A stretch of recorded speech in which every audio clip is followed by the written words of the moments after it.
I wanted to just say a little bit more about the home study because it's a very intrusive process, and it has to be, and it's intended to be. So, you know, I'm sure everyone sitting here, I'll just take a guess and say everybody sitting in here can provide a safe, loving, stable home that you have the essentials like, you know, a bed or a crib and a dresser, or you could put that in place pretty quickly. And but the goal of the home study, there are different approaches to a home study, but there are a couple key goals. One is to help determine what kind of child you can parent, and that's really the process of the social worker getting to know you, getting to know about you, your strengths, your capacities, your flexibility, your patience, your skills, your interests, and that's really what they need to know to make the best match for you, and also to support you in the transition to parenthood.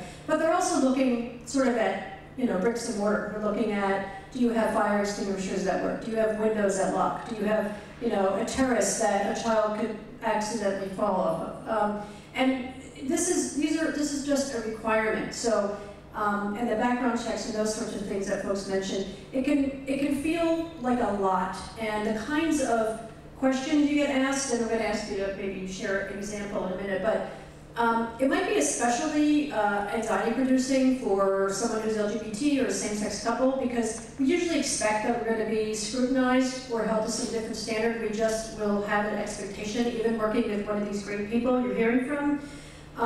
And sometimes you don't necessarily know the social worker, and there's a wide range of social workers who do home studies. So, you know, having this person who you don't really know and you have no bond of trust with is going to ask you questions about your childhood and how you were parented and whether you used drugs and what kind of drugs and when, or alcohol and how often and when, and, you know, if you're in a couple, you know, tell me about how you show each other affection, and are you satisfied with your sexual life, and how do you talk about sexuality, and, you know, or some of them won't ask at all, which is a problem because they don't want to really talk about us in that way. So there's just all kinds of sort of red flags and issues and stuff that can come up in a home study. So I just like to put out there that talk to people who've been through the process, because what you think might be like, I cannot believe they're asking me this, or they must be asking me this because I'm gay. It's often really not. It's just that you may not have been well informed enough about what to expect and what is really required. And I definitely recommend that when you want to start a home study, even if you're with one of these agencies we know is really good, find out which social workers have done most of their studies with same-sex couples or LGBT folks and have the highest level of experience, because you really want folks to take the time to know you. The more folks know about, like Janice talked about being a conspicuous family as maybe white parents with an African-American child, but what if you're two women with a child, or two men, and how being an out family, that you're out as a family. And so maybe a social worker doing your home study who's kind of tuned into that and can help you think about some of those things and really understand what our unique experiences are going to be, as well as, you know, see us from sort of a strengths perspective, see the positive, you know, capacities we have. So I felt that I needed to say that, because although you describe the process, it's intrusive, and it's supposed to be. And it can be, there can be, you know, home studies can range from just adequate kind of drive-by type of write down what you have to really helpful exploration and more of an educational process, which is what it should be, in my opinion.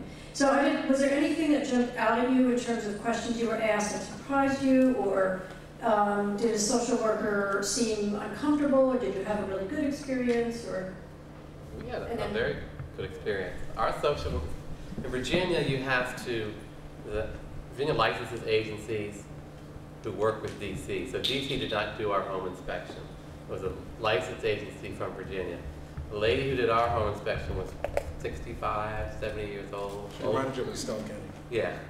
But this is her last inspection.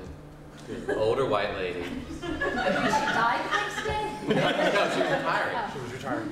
So, you know, we made her very welcome. She sat down, she had dinner with us, and we talked very open about things. But she wasn't very intrusive. She walked around the house to make sure, you know, it was somewhat childproof, but we were getting older kids. And there's a lot of things you don't think about when you don't have kids, you know, like she said, like a balcony, fire extinguishers, dogs and animals. Some kids don't do well with animals. That was important, we had dogs. But our process was pretty good with the social worker. And she was very open. Yeah, I mean, like when I first opened the door, I was like, oh man, you know, we're in for it. But I mean, we told her when she made the appointment, and we were like, it was around dinner time. We're like, okay, well, we'll have dinner, and we'll, you know, we sat at the dining room table and ate and kind of and talked our way through it. And it was interesting. Once she said that her very first adoption was back in the 70s or the 60s was with an interracial couple. And then she said, well, how ironic now that it's with an interracial gay couple. She was just like, it didn't matter to her at all. So it was a very positive experience. Right.